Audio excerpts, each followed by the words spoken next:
Hey YouTube, welcome back to the Gearhead Fellowship channel. Today, we're gonna start to disassemble and prepare the Pontiac for a brand new classic dash install. Alright, so here's the dash that we've got in the Pontiac right now. This is just the template board material that I've got in here.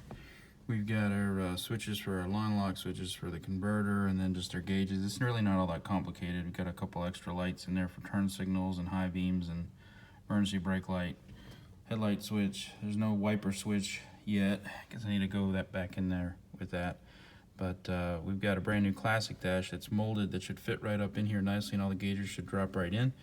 And we just have some custom things we're going to do, so we're going to start into that process. So first things first, one of the nice things about this car is I've got a removable steering wheel.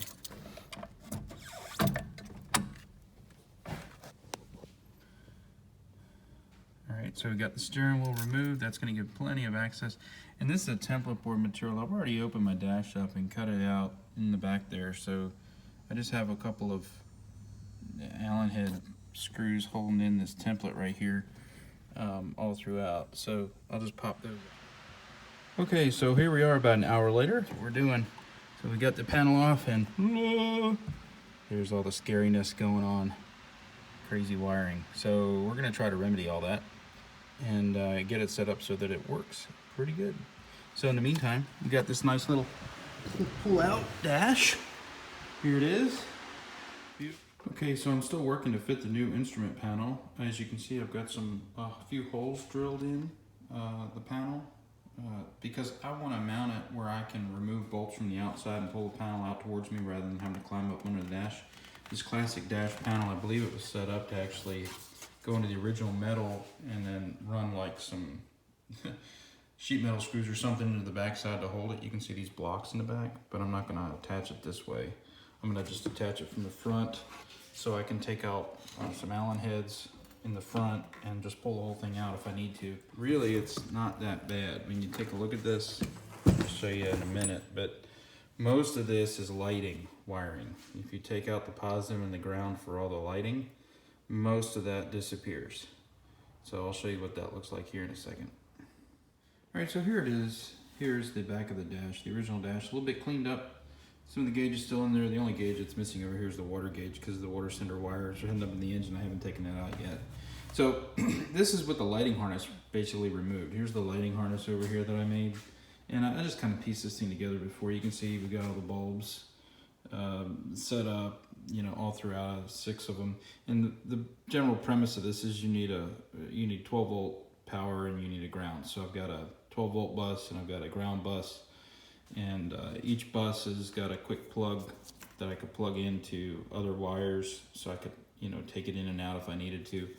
And I'll redo all that.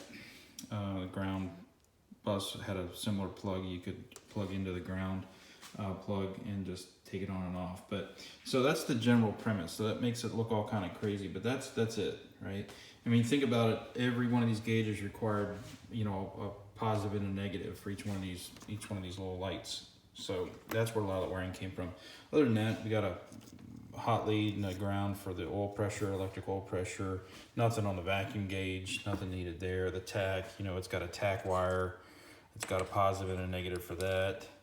And then volts, positive and negative on that one.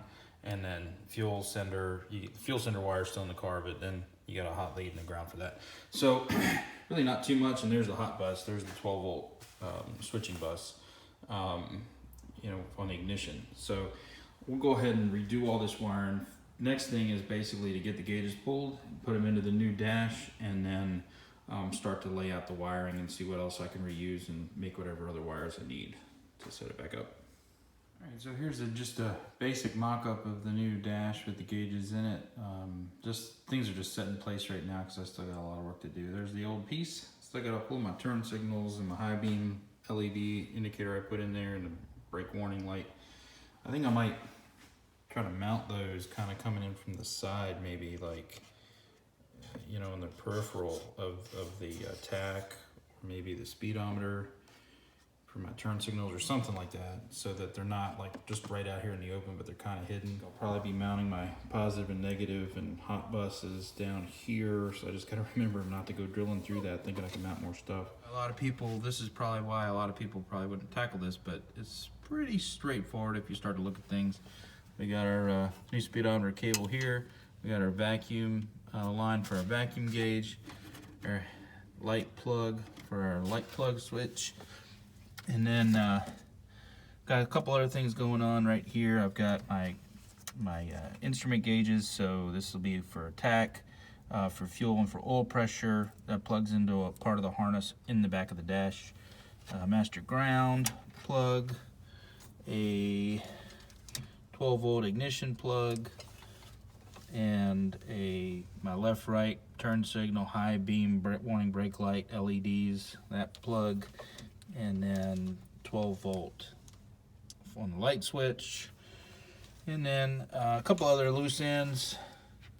We've got the TCC solenoid power and the line lock warning light and the TCC solenoid activation and light switch, and that's all here. I didn't really talk too much about that, but that's all in the back of the dash right here with our TCC setup for our transmission, and the light annunciator is all in the back.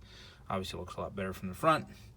And so all that's going to get plugged together, and we'll push the dash in and we'll work on tidying up the wiring underneath. There's the annunciator panel I posted before. I finally got my classic dash in the car, so been working on that. But I've got this little button box I put on the back of my shifter. I've got an armed light.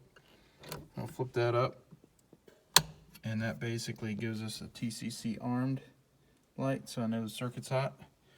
And when it's time to kick it, we'll just go and hit this switch, hit this little button, and then we got TCC engaged, so I know I got my converter locked up.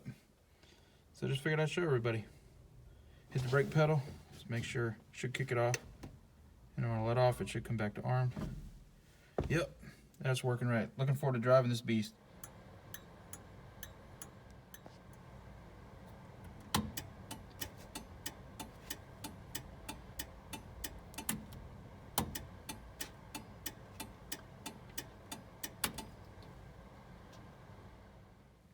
Alright guys, the classic dash install is complete in the Lemans.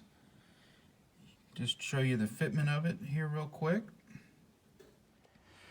I hope you enjoyed the video on the classic dash install. I had more metal cut out behind my dash than a stock dash would need. I had that from previous, so it probably wouldn't require all that much. Thanks for joining along.